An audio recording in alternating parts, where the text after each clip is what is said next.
وقال الله لا تتخذوا إلهين اثنين إنما هو إله واحد فإياي فارهبون وله ما في السماوات وله الدين واصبا أفغير الله تتقون وما بكم من نعمة فمن الله ثم إذا مسكم الضر فإليه تجرون ثم إذا كشف الضر عنكم إذا فريق منكم بربهم يشركون ليكفروا بما آتيناهم فتمتعوا فسوف تعلمون ويجعلون لما لا يعلمون نصيبا مما رزقناهم تالله لتسألن عما كنتم تفترون ويجعلون لله البنات سبحانه ولهم ما يشتهون وإذا بشر أحدهم بالأنثى ظل وجهه مسودا وهو كظيم يتوارى من القوم من سوء ما بشر به أيمسكه على هون أم يدسه في التراب ألا ساء ما يحكمون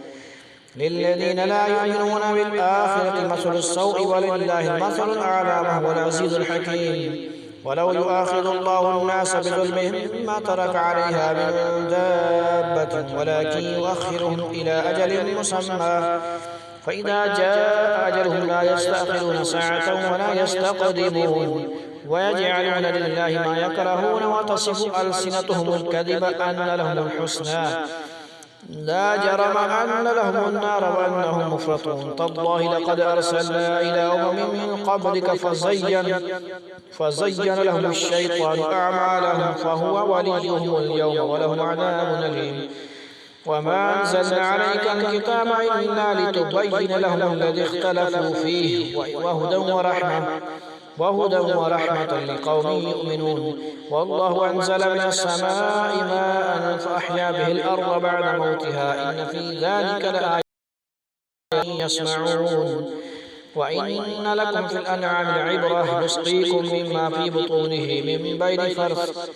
من بين فرث ودم لبن خالصا سائغا للشاربين ومن ثمرات النخيل والأعناب تتخذون منه سكرا ورزقا حسنا إن في ذلك لآية لقوم يعقلون وأوحى ربك إلى النحل أن اتخذي من الجبال بيوتا ومن الشجر ومما يعرشون ثم كلي من كل الثمرات فاسلكي سبل ربك ذللا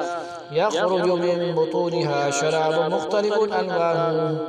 مختلف ألوانه فيه شفاء للناس إن في ذلك لآية لقوم يتفكرون والله خلقكم ثم يتوفاكم ومنكم من يرد إلى أرذل العمر لكي لا يعلم بعد علم شيئا إن الله عليم قدير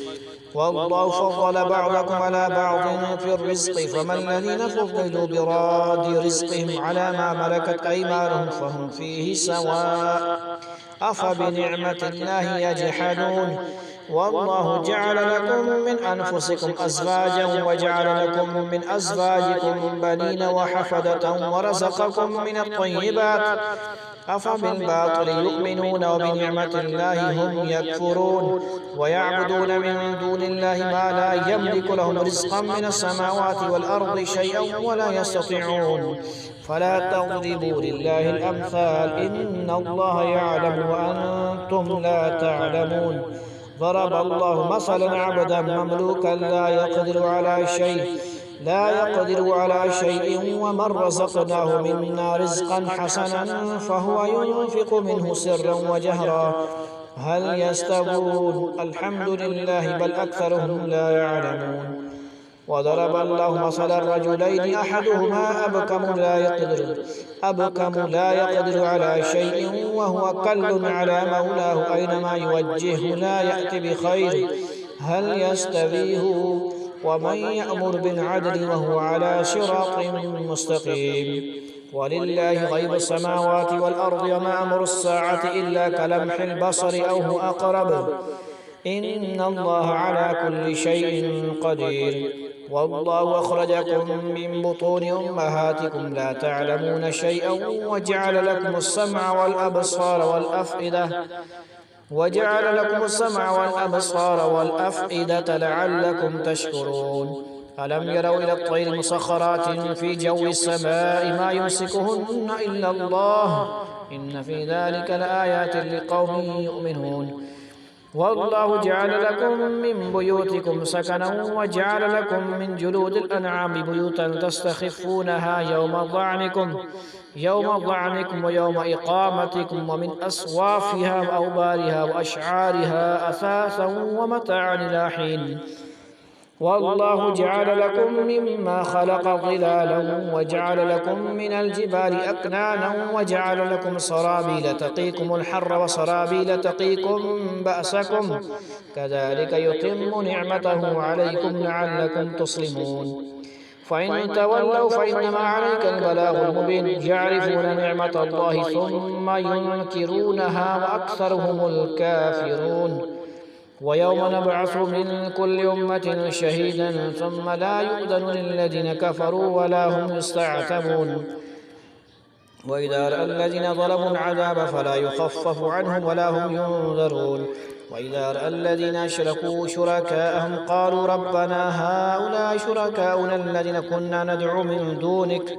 فألقوا إليهم القول إنكم لكاذبون وألقوا إلى الله يومئذ السلام وضل عنهم ما كانوا يفترون الذين كفروا وصدوا عن سبيل الله زدناهم عذابا فوق العذاب بما كانوا يفسدون ويوم نبعث في كل أمة شهيدا عليهم من أنفسهم وجئنا بك شهيدا على هؤلاء ونزلنا عليك الكتاب تبيانا لكل شيء وهدى ورحمة وبشرى للمسلمين.